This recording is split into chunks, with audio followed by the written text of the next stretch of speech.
बिस्मिल्लाहिर्रहमानिर्रहीम। आज हम क्लास 9th की फ़िज़िक्स स्टार्ट करने जा रहे हैं। फ़िज़िक्स का unit number 1 physical quantities and measurements. इसका जो है इसके बारे में यहाँ इसमें डिस्कस करेंगे कि कौन कौन से टॉपिक्स हैं और क्या क्या बताया गया है।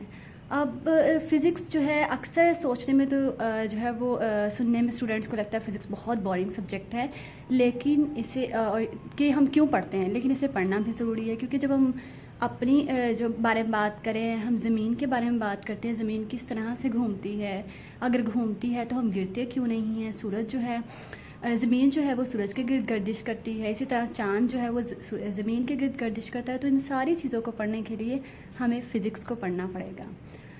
तो इसलिए जो है हम क्लास 9th की फ़िज़िक्स का यूनिट नंबर 1 स्टार्ट करें। फ़िज़िक्स जिसका नाम है फ़िज़िकल क्वांटिटीज़ एंड मेजरमेंट्स। सबसे पहले जो है हमें जो चैप्टर नेम है उसका बारे में पता होना चाहिए कि चैप्टर में क्या बताया गया है या किस चीज़ के बारे में हम पढ़ेंगे। तो फ़िज़िकल क्वांटिटीज़ किसे कहते हैं? ऐसी क्वांटिटी या ऐसी चीज़ें जिनको हम मेजर कर सकें वो फ़िज़िकल क्वांटिटीज़ कहलाती हैं, जिनको मेजर किया जा सके। अब यहाँ पे क्वेश्चन ये आता है किनको मेजर किया जा सके, क्योंकि सारी क्वांटिटीज़ को मेजर नहीं किया जा सकता। फॉर एग्जांपल अगर हम जो है ह्यूमन हेयर की बात करते हैं, इंसान के बालों की बात करें, सर के बाल जो है वो काउंटेबल नहीं है, उन्हें काउंट नहीं किया जा सकता।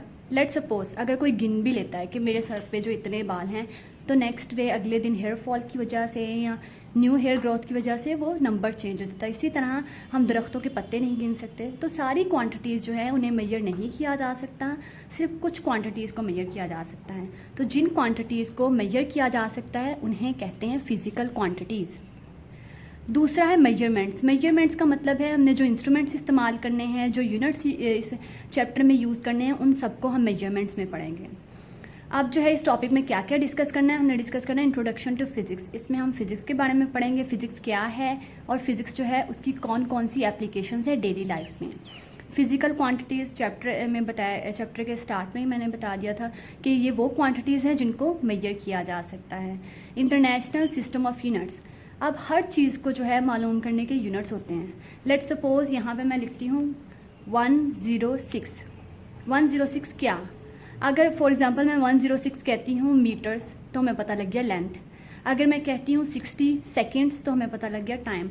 हर चीज़ को मेजर करने के लिए कुछ यूनिट्स हैं, हम वो इसमें डिस्कस करेंगे। प्रीफिक्सेस और साइंटिफिक नोटेशन, ये वो टॉपिक्स हैं जिसमें हम अगर कोई बहुत बड़ी वैल्यू है जिससे उसको हम जो है छोटा करके उसको जो है उसके बारे में डिस्कस करेंगे, किस तरह से उस वैल्यू को हम लिख सकते हैं और पढ़ सकते हैं। लेट सपोज 6 × 10⁻27 जो है ग्राम, ये मास ऑफ अर्थ है। अब ये जो है मास ऑफ अर्थ है, इसकी वैल्यू बहुत बड़ी है। अगर हम इसको लिखना चाहें तो हम जो है 1 के साथ 27 ज़ीरोज़ ऐड करेंगे, लेकिन कैलकुलेटर में तो इतनी स्पेस नहीं होती है। कैलकुलेटर में तो हमारे पास बस इतनी स्पेस होती है। तो इसलिए हम क्या करते हैं, इन सारी चीज़ों को प्रीफिक्सेस और साइंटिफिक नोटेशन में लिखते हैं। ये सारा हम इन टॉपिक्स में पढ़ेंगे। मेजरिंग इंस्ट्रूमेंट्स, ये वो इंस्ट्रूमेंट्स हैं जिनसे हम कोई भी चीज़ जो है जिनसे हम जो है मेजर कर सकते हैं किसी भी चीज़ की लेंथ या जो है उसका डायमीटर कुछ भी। सिग्निफिकेंट फिगर्स, इसमें हमने बात करनी है कौन कौन से डिजिट्स जो हैं वो ज़रूरी हैं या कौन कौन से ज़ीरोज़ जो हैं वो ज़रूरी हैं और कौन से नहीं। जैसे मैं यहाँ पे लिखती हूँ 270। अब ये जो ज़ीरो है ये काउंट हो रहा है, लेकिन अगर हम इस तरह से लिखिए 027 तो ये ज़ीरो काउंटेबल नहीं है। तो ये सारा जो है हम सिग्निफिकेंट फिगर्स में डिस्कस करेंगे। ये थी समरी।